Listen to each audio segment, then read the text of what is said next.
yang sudah berjuang dalam kehidupan, baik di dalam pendidikan mereka sudah berusaha dengan baik, sehingga saat ini kita bisa dapat melihat bagaimana dalam sukacita mereka hari ini mereka dapat ditamatkan. Dan juga terima kasih banyak bagi orang tua yang sudah membesarkan dan memberikan perhatian bagi anak-anak, sehingga anak-anak ini boleh dapat ditamatkan hari ini. Dan juga teristimewa, terima kasih banyak bagi para guru yang sudah dapat memberikan yang terbaik. Sejak dari anak-anak tidak tahu membaca sampai dengan mereka bisa dapat membaca. Itulah sebabnya seringkali kita melihat ada yang diberikan jasa bagi para petinggi dan lain sebagainya, tapi guru kadang tidak diberikan jasa bagi mereka. Itu sebabnya dikatakan guru tanpa tanda jasa. Saudara-saudaraku yang saya kasihi di dalam Yesus Kristus, kelas tamatan yang saya kasihi, mereka telah memilih tujuan, dipilih untuk menang bagian kedua. Bagian pertama kemarin sudah disampaikan dalam perbaktian di gereja Pionir Remu Sorong. Lalu moto yang mereka pilih adalah kemenangan sejati hanya di dalam Yesus.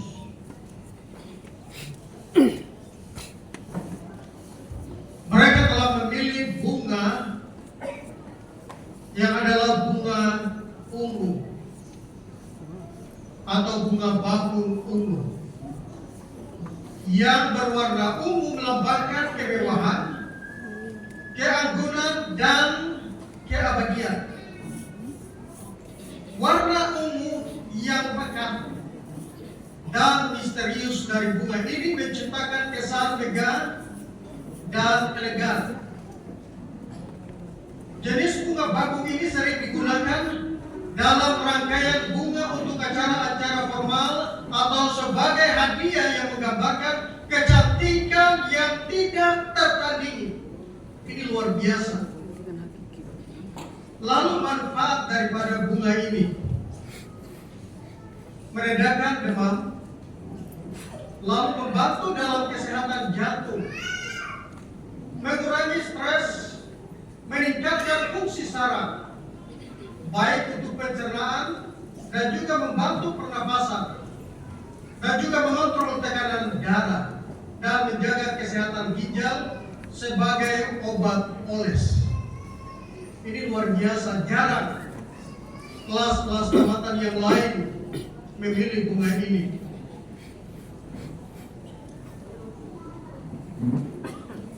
Dua kata yang terdengar sederhana tetapi penuh dengan kuasa untuk mengubah hidup kita. Chosen to be the winner, dipilih untuk menang. Lalu moto mereka adalah kebahagiaan sejati hanya di dalam Yesus. Dari sekian banyak anak-anak, hari ini mereka dipilih untuk menang dan mereka berbeda dari yang lain.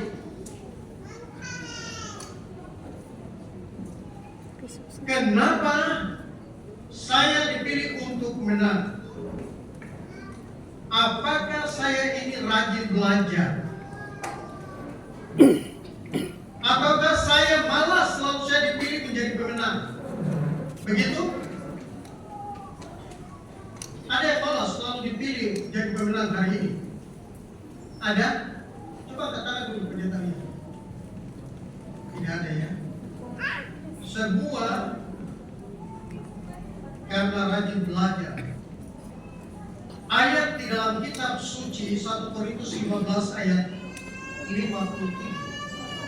Tetapi syukur kepada Allah yang telah memberikan kepada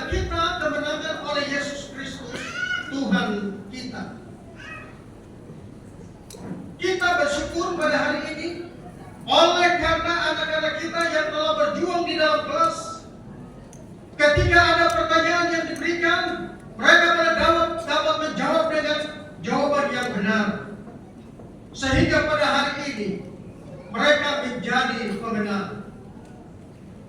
Itu sebabnya kita bersyukur kepada Allah, oleh karena Allah telah memberikan hikmat kepintaran bagi anak-anak kita saat ini.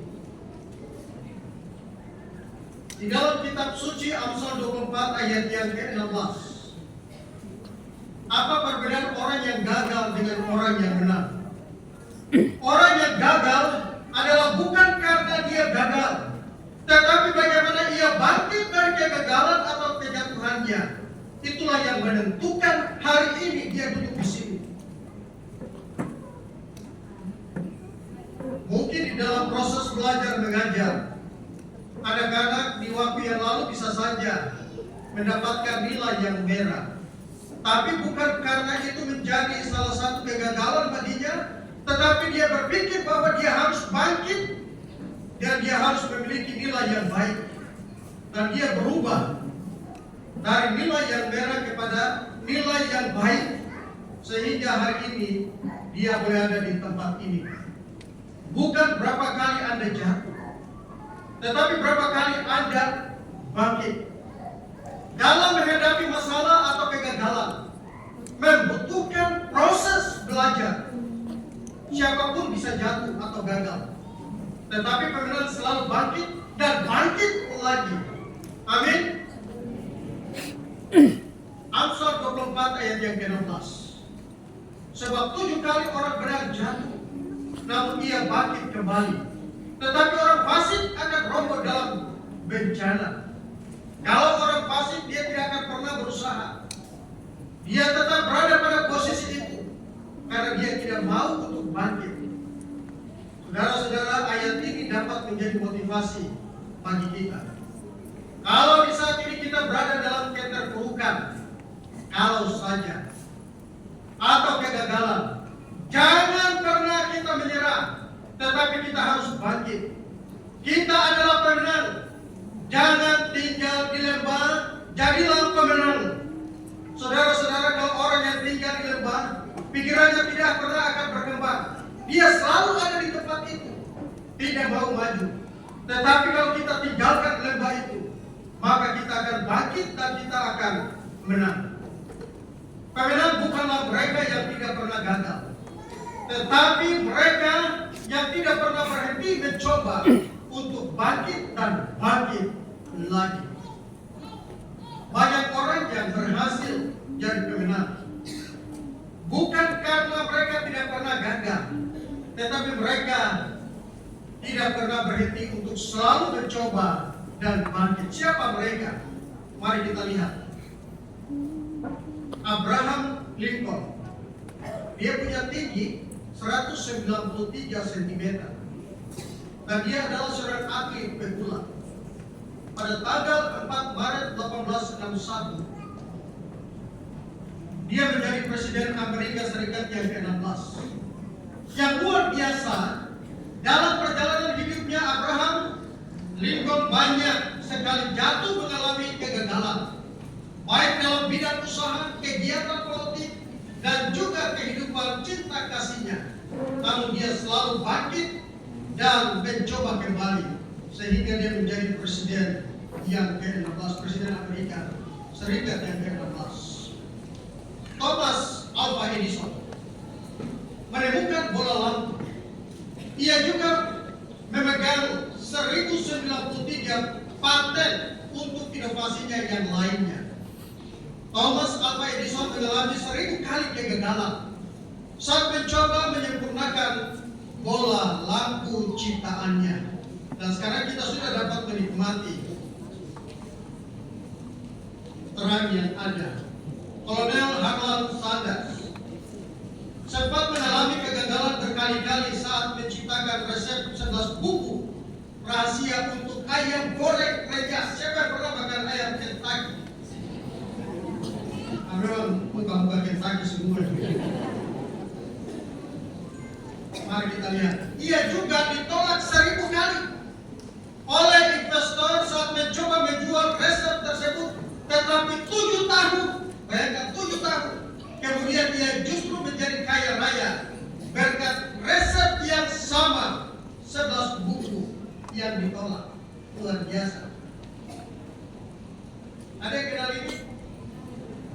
Kenal di mana? Oh, kenal di basket. Saya pikir pernah kenal waktu bertemu. Michael Jordan. Dia biasanya disebut MG. MG mengatakan bahwa dia adalah orang yang sering mengalami kegagalan. Lebih dari 9.000 tembakannya meleset, kasih bola masuk di keranjang. Lalu dia pernah kalah dalam 300 pertandingan, 26 kali gagal sebagai penentu kemenangan. Dia punya nama sebenarnya adalah Michael Jeffrey Jordan. Lalu kenapa sampai dia bisa berhasil? Bukan saat itu saja, tapi waktu dia duduk di bangku SMA, dia tidak masuk dalam daftar pemain utama tim basket di sekolahnya. Oh, dia sangat sedih. Dia pulang sampai ke rumah, lalu ibunya lihat kesedihannya. Lalu ibunya katakan, jangan engkau terlalu sedih, tetapi tetaplah berlatih. Itu yang diingat MG sebagai kebangkitan dari setiap kegagalannya. Ia melakukan permintaan ibunya karena mengenalnya sebagai ibu yang penuh kasih. Demikian pula dengan setiap orang yang mengenal Allahnya, maka ia akan tahu bahwa Allah mengasihi dan tidak pernah membiarkannya tergeletak. Di samping kiri kanan ada orang tua, ibu yang selalu memberikan jasa baik. Waktu tidur bangun pagi masih ingin tidur, tapi ibu bilang atau mama bilang bangun pergi ke sekolah. Dan itu menjadi motivasi pemberi semangat untuk datang ke sekolah. Dan pada hari ini kalian bisa lihat sendiri, saya bisa menggunakan jubah penamatan hari ini oleh karena ibu yang baik. Amin. Amin. Terima kasih. Mazmur 37 ayat 23 dan 24. Tuhan menetapkan langkah-langkah orang yang hidupnya berkenan kepadanya. Apabila ia jatuh, tidaklah sampai tergeletak, sebab Tuhan menopang tangannya. Orang yang dekat dengan Tuhan, pada waktu dia merasa bahwa dia gagal, tapi Tuhan tidak pernah akan membiarkan engkau di dalam kegagalan. Tuhan akan memberikan tangannya untuk menopang engkau, supaya engkau harus bangkit dan menjadi seorang pemenang. Jangan sampai kegagalan itu merusak prestasi Anda. Jangan sampai penolakan menjadikan Anda lemah dan jatuh dan tidak berdaya. Percayalah kepada Allah yang menjadi penopang kita ketika mengalami kegagalan. Jika Ibu MG dapat membangkitkan semangat anaknya yang gagal, terlebih lagi Allah di dalam Yesus tidak akan membiarkan Anda jatuh tergeletak. Kelas tamatan, mari tetap berjuang terus. Percayalah bahwa Allah yang menetapkan langkahmu untuk memperoleh janji-janjinya yang penuh kemenangan. Ada juga yang kenal ini? Ada yang kenal? Kenal di mana? Pasar Ibu? Buku. Oke. Ini kenal siapa? Albert Einstein. Salah satu tokoh fisika paling penting dan terpengaruh di abad ke-20 yang memiliki IQ tertinggi di dunia. Umur 15 tahun, Einstein sempat gagal dalam ujian masuk sekolah di Munich. Di Politeknik Zurich, dia gagal dalam ujian jurusan botani, zoologi, dan bahasa. Tetapi dia belajar terus dan terus ujian pada tahun berikutnya. Nah, dia berhasil lulus matematika. Kadang-kadang kita bilang anak yang tidak mampu, dia gagal. Tapi di waktu yang lain bisa saja dia berubah oleh karena dia bangkit untuk menjadi seorang pemenang. Amin. Ada yang tidak belajar terus dari kelas di sini ada? Ada?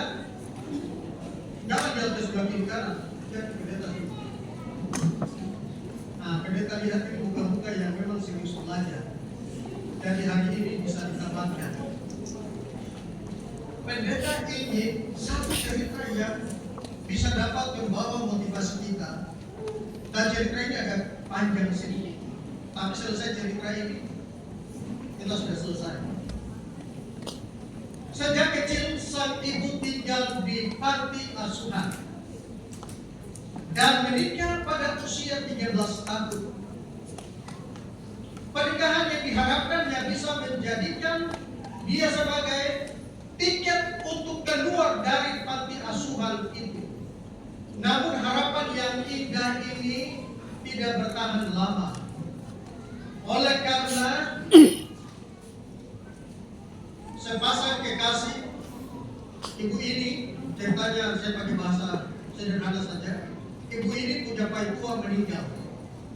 Dan dia punya anak yang namanya Ben. Dan ayah ini meninggal. Lalu Ben ini hidup dengan ibunya. Meski anaknya terlihat ketinggalan dari teman-temannya, ibunya tetap bersikap sportif terhadapnya. Ia menyatakan kepada Ben yang masih kecil bahwa ia bukan anak yang bodoh.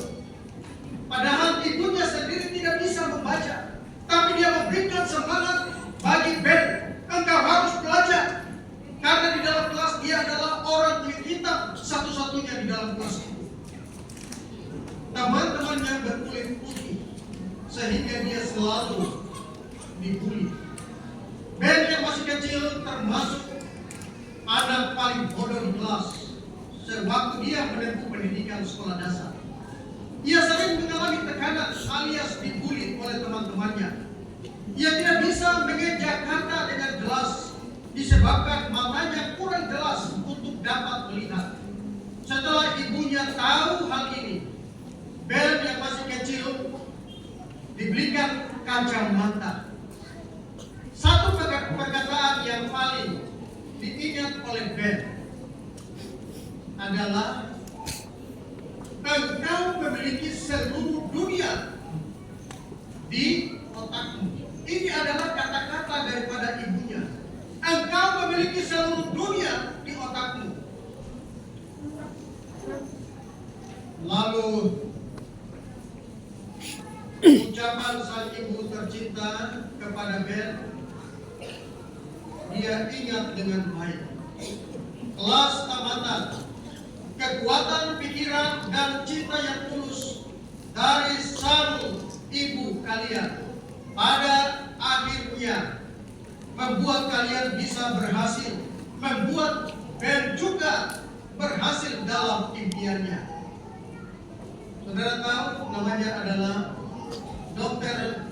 Benjamin Carson, atau biasa disingkat Ben Carson. Dia meraih kesuksesan sebagai dokter ahli bedah syaraf terbaik di dunia. Saudara coba perhatikan ini kepala yang tempel. Lalu orang tua dari kedua anak ini menyampaikan bahwa anak kami tidak ada yang harus dibunuh, dua-dua harus hidup.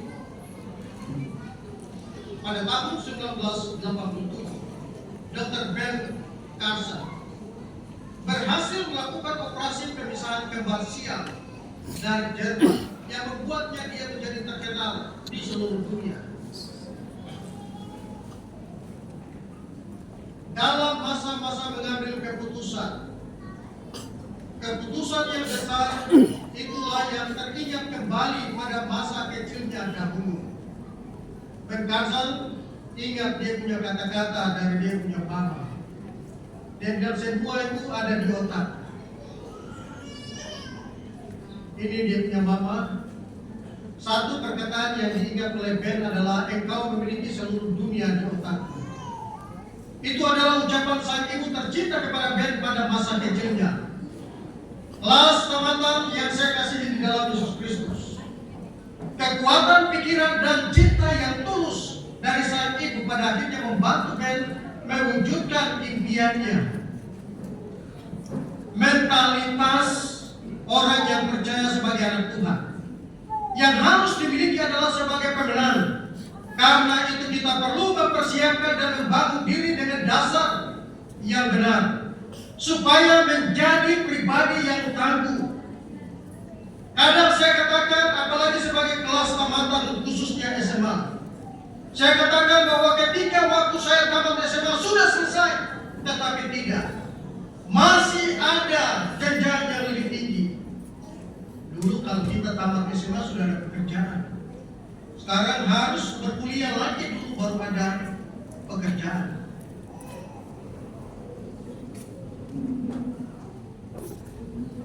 Mari kita lihat kita punya foto. Kemenangan sejati hanya ada di dalam Yesus. Seseorang yang berpendidikan tinggi bisa saja memiliki pengetahuan, tapi belum tentu memiliki hikmat dari Tuhan. Untuk memperoleh hikmat dari Tuhan, hal pertama yang harus kita miliki adalah roh takut akan Allah. Takut akan Allah adalah permulaan pengetahuan. Tetapi orang bodoh menghina hikmat dan didikan. Amsal 1 ayat 7. Takut akan Tuhan maksudnya adalah mengasihi, memiliki rasa hormat kepada Tuhan.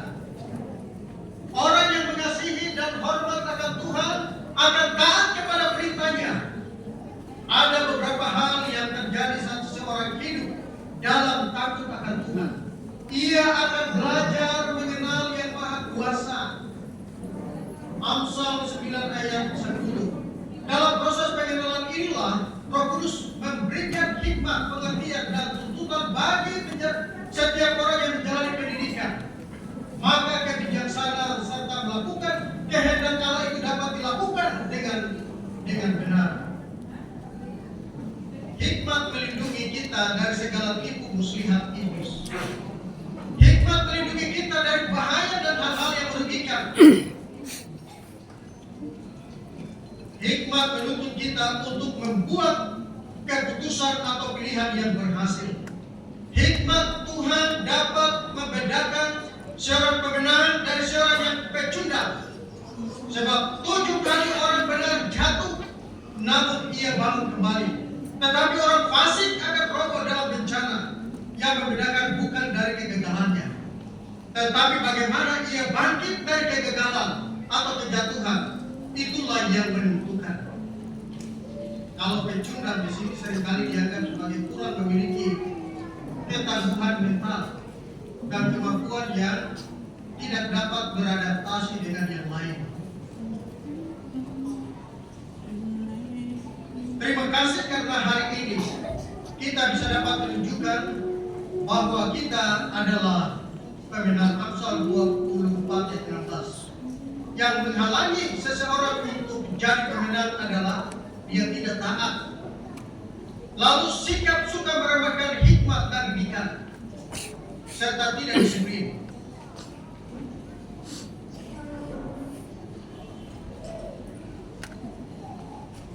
Menjadi pemenang adalah suatu pertandingan, dan pertandingan itulah atau pertandingan itu tidak mudah. Ada proses yang harus dilalui, seperti pengorbanan atas kedisiplinan dan ketekunan dalam latihan. Tidak mungkin kemenangan dapat diraih tanpa semuanya itu. Disiplin dalam menjalankan kehendak Tuhan, tekun menjalani komunikasi dengan Allah, di mana kita harus bangun seperti berdoa pagi. Saya senang dengan saudara-saudara dari Muslim berdoa 5 waktu. Kalau kita umat Kristen ada yang berdoa, kalau di sekolah berdoa jam 7, berdoa jam 9, berdoa jam 12, berdoa jam 3. Benar? Tapi kalau di rumah kita hanya berdoa pagi dan berdoa malam. Kalau itu masih buka mata ya. Tapi kalau capek berdoa malam sudah tidak dibuat lagi, hanya berdoa pagi. Tapi yang dianjurkan kepada kita adalah waktu kita bangun, biarlah kita membuat mezbah, korban keluarga di pagi hari dan petang. Yaitu kita berdoa menyanyi lagu pujian, dan kita membaca firman Tuhan, sehingga itu dapat menjadi benteng untuk menghadapi akan kegagalan, melatih ketangguhan hidup dalam setiap tantangan dan pergumulan. Inilah yang memampukan kita menjadi pemenang. Sebelum saya menutup, saya punya nasihat dan tantangan bagi kelas keamanan. Ada beberapa pantun yang saya berikan. Mari kita lihat sama-sama.